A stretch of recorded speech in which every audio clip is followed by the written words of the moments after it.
Liz Ness here. In this video, I'm going to show you how you can customize the art for the hole punches you use. And we have taken this and we've created a nice little, basically a Procreate stamp for this bordered line that follows the cut of the punch itself. And then we've added a nice little pattern in there, and then we've also added this word art from Ali Edwards. So let's go ahead and get started, and I'll show you how to do this. Make these little accents that are perfect for both scrapbooking and card making. Okay, for our project, I of course have my hole punch and a ruler. This is kind of important. And then I've punched the hole from a piece of just typical scrapbooking paper. It's got a little bit of, it's got a good weight to it, so it's not completely bendy.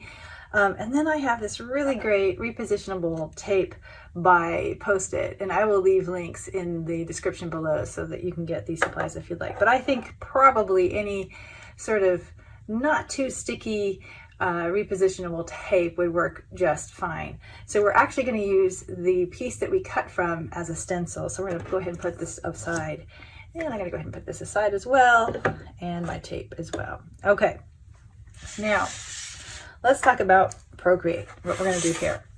So I've got the app open right now, and I want to create a new canvas. And so I'm going to go ahead and add new, and I'm going to add new. And you can either use inches, which this is 12 by 12 inches that I want, or you can use pixels, and that would be 3600 pixels by 3600 pixels, because we're also going to go with a 300 DPI. And then I'm just going to go ahead and call this hole punch size, and so that I remember that this is set up the way I want it to be set up for all of the measurements that will come after. There's actually only one that we really care about. So okay, so then once I have that, I'm going to go ahead and tap create, and it will make it so that's part of my standard set and open it up inside of the Procreate app. And I'm going to go ahead and squish this down. You can play with it at any size, it doesn't matter, because we're going to be using our measuring tools to keep us square here. So okay, the next thing I'm going to do is go over to my wrench here, and I'm going to tap canvas and drawing guide, and I'm going to edit the drawing guide, and I want this to be 1-inch squares. So I just happen to know, because we selected 300 DPI, that's 300 dots per inch, that's the size I want is 300 pixels, and that will give me inch squares. So when I'm done, I'm going to go ahead and tap done. All right, now let's go ahead and just put our little guy here. I'm going to bring this up so you can see what's going on. I'm going to bring down my canvas, and it doesn't really matter what size I draw at, because we're going to, like I say, deal with the sizing later on. So I just kind of want to make sure that it's a little bit square here, so I get a good start on this.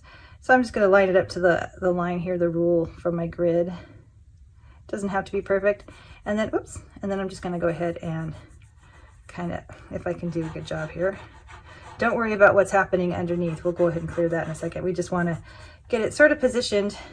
Here, I want to do a little bit better job here.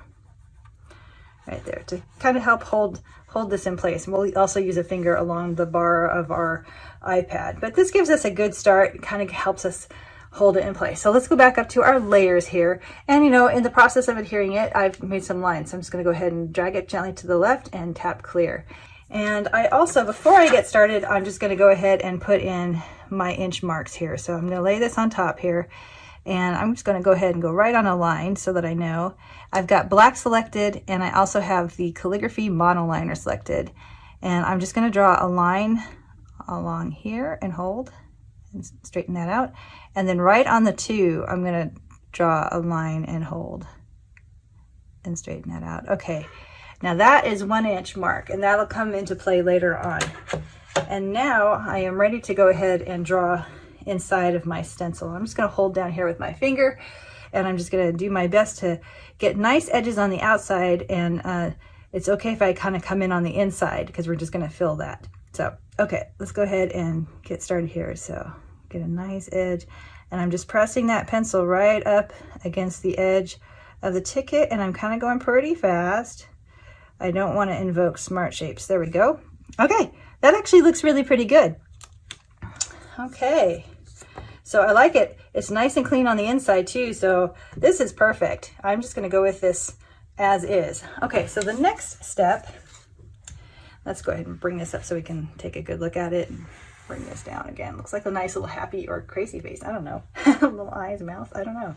Okay, so the next thing I want to do is scale this to so that these lines are squished down to be on the inch line here. So that is why I use my ruler. So I have a guide to know what an inch really is here. So let's go ahead and tap our Move and Transform tool. Make sure uniform is selected and then squish down. And then we just want the lines to be right over the top of the lines that are bounding the square there. So right like that, maybe just a little bit more. Okay, perfect. Now an inch is an inch. So what we drew matches what the 12 by 12 canvas thinks is an inch. So that's exactly what we want to do, and then we can tap out. And now I'm just going to go ahead and I'm going to select those two lines using selection tool and rectangle. And let's go ahead and select that out and drag 3 fingers and tap cut. You could also, of course, use the eraser tool for that too.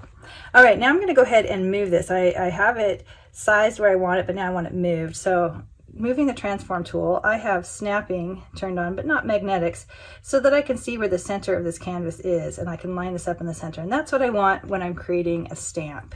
Okay. All right, so now I'm going to use this as a reference, but before I do that, I'm going to go ahead and create another layer, and I'm going to put that below. I have an idea here with that selection and color fill. I'm going to create a nice little rectangle behind it that will be black, that we can use for our first stamp. And then we'll lay the other stamps over the top of it, or actually the other stamp over the top of it. Okay, so let's go ahead and go back to our selection tool, select color fill, and we've got rectangle selected, and I just want to go kind of outside. So I'm going to start here, and I'm just going to make it kind of a squarish shape, and that will be part of our process here. Okay, so I'm going to turn this off for now, and then I'm going to go ahead and tap that layer that I drew, and I'm going to select reference, and then I'm going to create another layer above that, and I'm just going to go ahead and pour in let's see, I think I'm going to go with black here and pour right in there. Okay, and now I'm going to go ahead and select my transform tool, and let's make this bigger so you can see what is going on here with this canvas. Okay, now I'm going to just bring this in. I've got uniform selected. I'm bringing it in just a little bit, and I'm going to reposition it in the center there. And I got these nice thick lines. Now I'm going to move this over so that the thickness here on the edge looks like the thickness all the way down here to about the halfway point. And then once I'm happy with that, I'm going to go ahead and select freeform. And with snapping, I'm going to draw this line over, but I'm going to keep that golden line in mind here, oops, so that I don't accidentally move it up or down and therefore warp it. So that's looking pretty good. I'm just going to tap once or twice. Okay, that looks great. Okay, so now this black is going to be the inside of our line here, which is awesome. Okay, now I'm going to go ahead and change that, tap that first layer and turn reference off. And I'm not actually going to be using this anymore. So I'm going to go ahead and turn it off right now too. So now with layer 3 selected, I'm going to go ahead and drag it over and tap duplicate. And then I'm going to tap invert.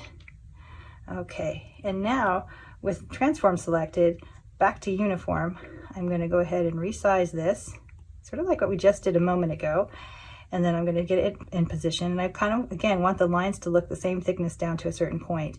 And then once I'm satisfied with that, I'm going to tap freeform, and again, drag this over and just make sure that that golden line is activated so that I can see that I am not accidentally dragging it up or down along that. Okay, so that is just about right. Okay, that looks good to me. Okay, perfect. Okay, so now we're ready for our first stamp. So I am going to go ahead and go to my Essential Stamps starters, and you can get these for free, and I'll leave a link in the description below for where to get these. I'm going to tap the starters here, and I'm just going to go ahead and select this bottom stamp one right here, the stamp starter, and drag it gently so I can duplicate it. And then now I'm going to come over to my wrench, and then I'm going to select add and copy canvas. All right, and so I'm going to tap that stamp, and I'm going to go to the shape because I just happen to know that this is the image that I need to replace. But with these starters, it will tell you whether it's the shape or the grain that needs replacing for the given stamp. So, okay, now I'm going to go ahead and tap Edit, Import, and Paste. And then when I'm satisfied, I'm going to tap Done. All right, and this is going to be my outline. And you can give it a name. I'm not going to bother at this point. I'm just going to leave it like it is. And then the next thing I have to do, and this is where all the sizing comes into play, and this is why we made sure that we measured an inch and put it on our canvas and then scaled to that inch. We're going to go into Properties, and up here at maximum size, we're going to tap that 902 there, and we're going to change it to 1400. So when you're satisfied with that, go ahead and tap Done, and Done. Okay, now we're going to go ahead and duplicate this stamp, and now it has all the settings that I want, but I want to make that little layer right down here, the outside part of it, a stamp too, so that these two will go together, so that I have a little bit of area that I can put like a pattern on, you know, in a color or whatever. So let's go ahead and go make these two invisible and make that little square visible. I need to select that layer and then the transform tool. And then I just want to make sure that we've got this all, there we go, centered and centered, perfect. Because I want my stamp to be, you know, easy so that when you tap in the center, the stamp lays around that center tap. That's why I do this. So, okay, now I'm going to go back over to my wrench and copy canvas. And then I'm actually going to put the square on the bottom, sort of like as a step 1 and before the step 2. So I'm going to tap the first one again, and I'm going to go back into shape, and I'm going to edit, and I'm going to go ahead and import the shape here and paste. Awesome, and done. Okay, so we've got our stamps now. So now I want to test these stamps out, and I'm going to go ahead and go out into the gallery and create an 8.5 by 11 size sheet. And I want it to also be 300 dpi so that the stamp works and will print as it's supposed to. So let's go ahead and do that. We're going to go ahead inches, and let's see, we want the width to be 8.5, and we want the height to be 11, and we have 300 dpi. That's perfect. And we're just going to say 300 dpi,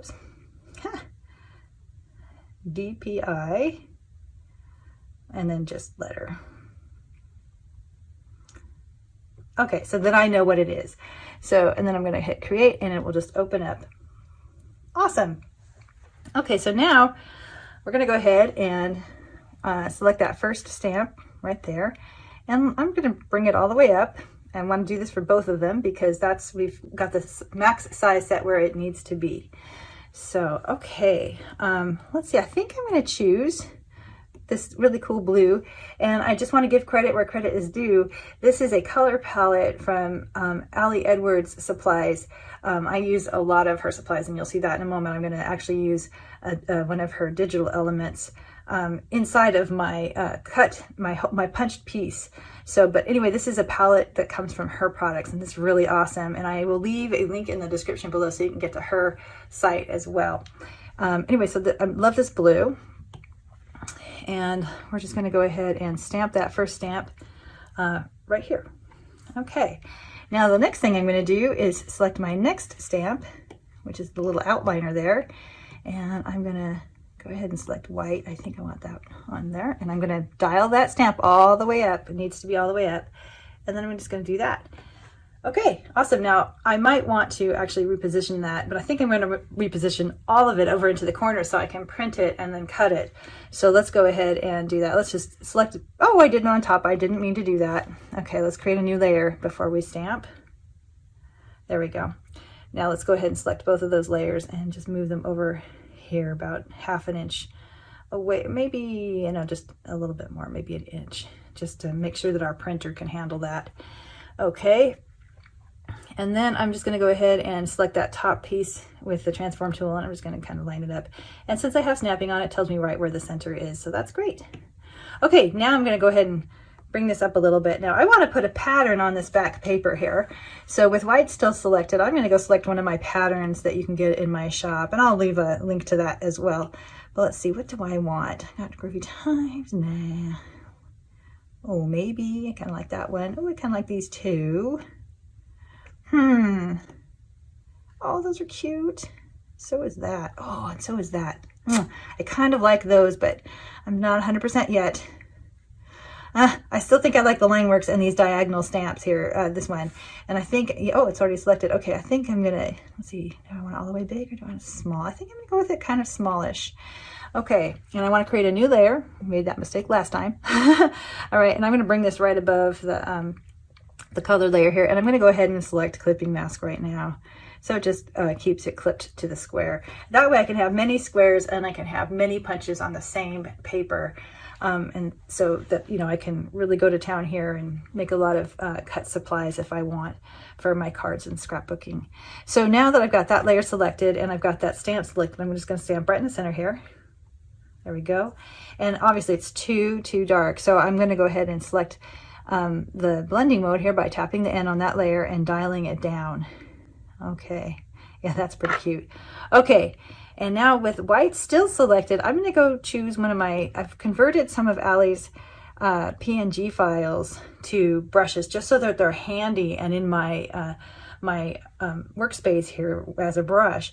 So she sells these. It's both real stamps, I'm sorry, physical stamps out in the real world and as PNGs, and she may even sell them as brushes, but I am not 100% sure about that. But I, again, will leave the link to this particular stamp, as well as to the colors that I used from this one particular kit. So, okay, so let's see. I want that one, the stories one. That is so cute. And let's see, where are we as far as, okay, we've got to bring that down just a little bit, maybe right around there.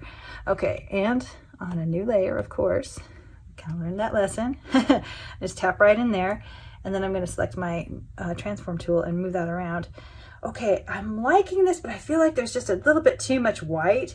I'm trying to decide if I like that or if I want to make this a little bit different color. Like, what does black look like? Let's go ahead and invert that and find out. Like, if I made that black instead, if I tap the layer and invert, I can see, ooh, that looks really good. It really stands out. I kind of think I'm liking that. So I think this is what I'm going to go ahead and print. So let's go ahead and do that really quickly. I really like this. I'm ready to print it, but let's look at the size here. So it's all sized the way I want it. And I'm thinking it's probably okay where it's positioned. I'm kind of wondering though, like, I'm kind of wondering if this is too far in, and it may in fact be. So I'm going to move this just a little bit so that I am guaranteed to be right where I need it. Okay, so let's see. We're going to go ahead and select all of them. So with that top layer selected, we're going to gently drag and drop, but drag just gently to the right and drop. There we go. And then select our transform tool. And let's go ahead and move this all like maybe right about there. So that's probably about a 1/4 inch in. And a lot of times the printers will print a 1/2 inch in. Let's see, is that just too much? I don't know. Well, we'll find out. Let's go ahead and do a print job and see what happens here. So we're just going to hit our wrench and then share and then JPEG.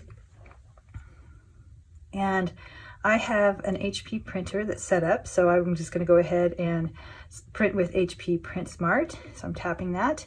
And oh, it looks like it's actually going to print just, oops, okay, that's what I was wondering about. So what I want to do is I want to make sure that I'm on letter paper. This happens all the time. Okay, so now I have letter selected. All right, and then I want to come over here to, whoops, pardon me, transform and resize and move. And I just want to make sure that it's original size. Okay, there we go. Now it's exactly the way I want it. So I'm going to tap done and done. And then I'm going to go ahead and print. And I'll be right back after this prints. Okay, I am back from printing and it is really cute. I just think it's, I don't know, I love the color and I just love that little sentiment in the center. And I love being able to do this so I can, you know, decorate this in any way that I want to. I could make it, you know, rainbow colors around that little line or whatever, you know, it's just, it gives me a lot of versatility, which is really cool. And I mean, I could even use that little line as a reference and fill it and bring it in and just do lots of little different things. So anyway, I love this. And I'm a little out of breath because I just went up the stairs with my printout. Sorry about that. Anyway, let's go ahead and cut the shape out. All right, so I'm just gonna line it up like this. This is always a true test for me because I usually move. Okay. Right about there. Oh, this is too cute. Oh my goodness. I can't wait to use this on a scrapbooking page. I have just the idea for this because I've got a blue picture that will be just great, I think. Anyway, I will leave all the links for the Allie Edwards information, and then also the post-it notes, and also the Stampin' Up stamp that I use, or sorry, hole punch that I use. I keep calling it a stamp. I hope you've enjoyed this video. I have enjoyed making this stamp, and I can't wait to use this for future projects, and I can just imagine all the different colors and things I can do, patterns and whatnot. If you've enjoyed this video, please be sure to like the video, subscribe to the channel, and ring that bell so you're notified when new videos become available. Meanwhile, I hope your day is amazing.